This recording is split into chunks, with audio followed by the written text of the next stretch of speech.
Hey, welcome to the Midweek Boost. I'm so glad that you've joined us. Over the next few minutes, we just encourage you can share this. During this Midweek Boost, it's something new that we're doing. It's a way to refresh and kind of recharge in the middle of your week. Pastor Dale is going to be sharing a great word with you. I'm going to share a worship song. And just in this moment and in this time, we want God to come and move among our nation, that He would be glorified in everything that is said and done.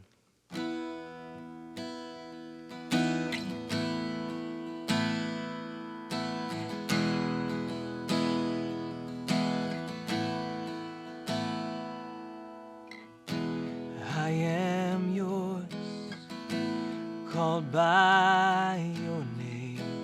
I bow down to humble myself and pray.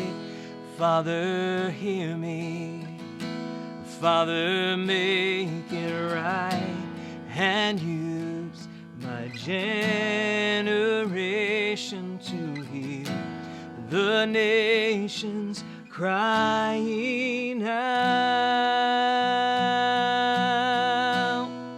Oh, I won't delay, I won't hesitate, and I will obey your call and abandon all to see the power of God and your glory revealed. My nation healed.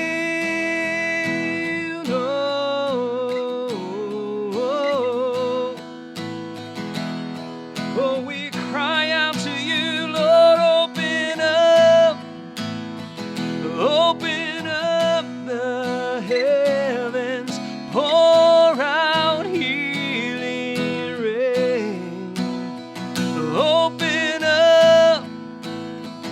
Open up the heavens. I want to see my nation healed. Open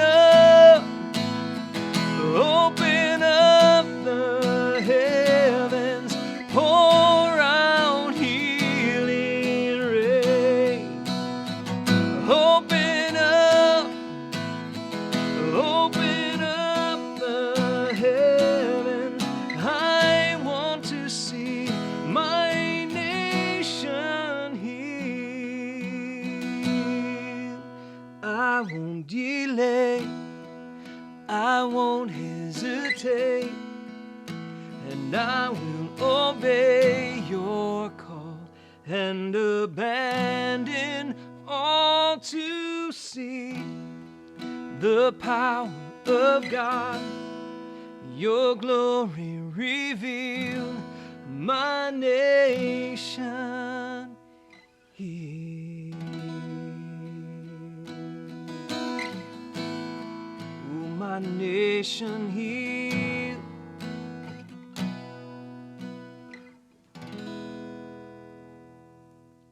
I want to give you a scenario. The scenario is two people walking down the sidewalk of a street, and they are both healthcare professionals. One is a staunch Republican and the other is a staunch Democrat, and they're having a political conversation. I want to add to this scenario that there is a person that is a little ways up in front of them that is walking as well, and they're keeping in step with them. There is this conversation, and they are both holding tight to their political ideology. And although it's not devolving into any sort of hatred or angst or there is frustration, there is at times animated conversation because of their differing political ideologies. One is staunchly Republican, hold the line Republican, and one is the same as it relates to Democrat. And you know, because you probably know the scenario of something like this and what this sounds like and the tension that can be there. They are both holding the line. Now, as this goes on, again, remember, both healthcare professionals, as this is taking place, it is not in any way getting any easier or any less tension. And some people say in these moments, well, let's agree to disagree. I don't think even that's possible in this moment. It could be something you could add it as a Giants and a Dodgers fan in the same way.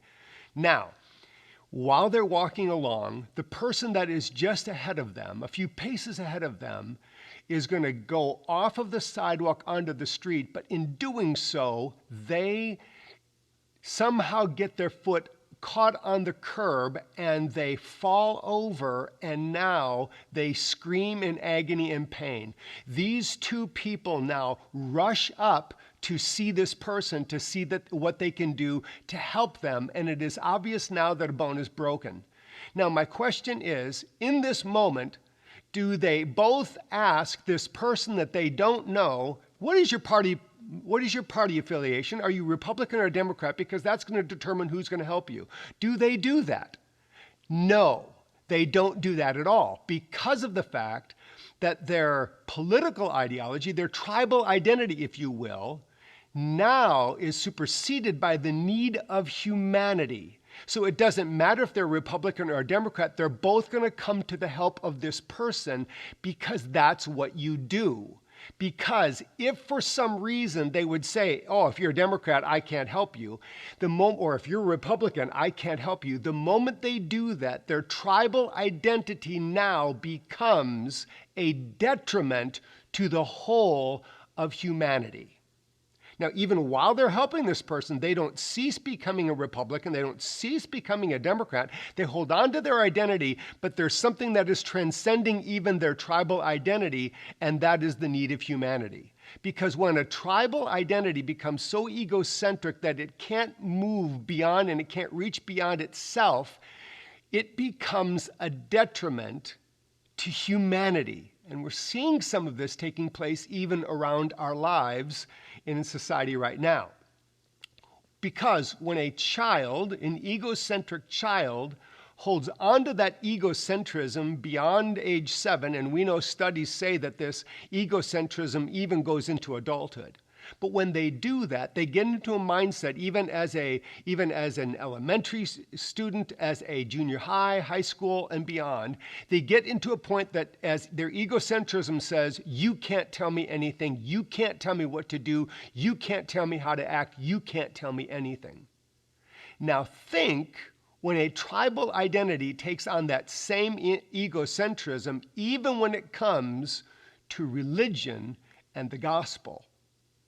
Because there are some people that have even taken the gospel and they put it in a gospel package, but it really is egocentrism. I would say the hyper-prosperity gospel is part of this, where they have made the gospel, they use all the right terms, Jesus and faith and grace and blessing and all, but then they package it in an egocentric package where it's all about me and it's all about us. And now the tribal identity becomes more important than anything else to them, to the point where they can't even reach beyond their group and beyond their tribe. And if you don't agree with them, there's trouble. Now, I want you to think about this, because of the fact that this is why Paul is saying in Philippians chapter 3, it is we who are the circumcision, it is we who serve God by his Spirit, it is we who boast in Jesus Christ and Jesus Christ alone. Think of this. We claim at times, even as gospel people, we claim that we want to win the world for Christ, that we want to see the grace and the love of God come to all mankind. But in the end, we won't even walk across the street to a neighbor that is a different ideology, a different ethnicity, a different religion. We don't want to have anything to do with them, and yet we claim that we want to win the world, when really our tribal identity has now become a detriment to the gospel itself. I want to remind you that Jesus is bigger than any tribal identity that we could ever have. Jesus is bigger than the box that you and I think in any way, shape, or form. And Paul is saying this. He's saying, beware of anyone who takes the gospel in a different direction. Beware of anyone, because they're dogs. They're evildoers. They're not good. They're evil. They are a detriment. They are mutilators of the flesh, which is a play on the circumcision. They don't cut around, they chop into pieces that which is supposed to be. Because we even know that Judaism became this tribal identity that was me-centered, and it couldn't be anything beyond that. And they became a higher class than anybody else. And Paul is continuing to say, watch out for those types of things, and watch for this in your own life. Make sure that your identity of any sort of your tribe, whatever that is, because Jesus is bigger than your political identity. Jesus is bigger than your ethnicity. Jesus is bigger than your religious identity and your religious tribe, because Jesus is bigger than it all. That we need to continually remember this, because God has made us a blessing so that we can boast in Jesus Christ and Jesus Christ alone. And let's watch for anything that we can do that somehow that we add to, or that we get into some sort of a tribal identity that people aren't as good as us and they aren't up to our level. We have to be careful for that. Jesus is bigger than our tribe. God has blessed us so that the gospel is greater than anything else in our lives. And therefore, we will be a blessing to the world in which we live. In Revelation, we are to be a blessing to every tribe, tongue, people, and nation. And therefore, Jesus is bigger than any tribe we would ever belong to. Thank God for that. You are part of a nation that is not only blessed, but is meant to be a blessing. And may we take that blessing and may it become irresistible to the people around us. So that not only do we believe that this grace and this love and this mercy needs to be spread throughout the world, but that we'll walk across the street, we'll talk to a coworker, we will talk to somebody that may not look like us, act like us, think like us, or worship like us, and we will take the grace, the great grace of the gospel to all tribes, all tongues, all peoples, all nations. May this be a great boost to your week.